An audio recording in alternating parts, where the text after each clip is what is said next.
Welcome to our video journey where we explore the fascinating world of pronunciation, unraveling the mysteries behind each word and its usage. In this video, the word is abolition. Abolition. Abolition. Abolition is a noun that refers to the act or process of officially ending or eliminating something, particularly an institution, practice, system, or law that is considered unjust, oppressive, or no longer acceptable.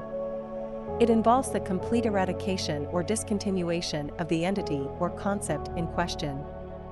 Example 1. The abolition of discriminatory laws and practices is an ongoing struggle for civil rights and social justice. Example 2. The abolition of child labor laws was a crucial step in ensuring the welfare and education of young children.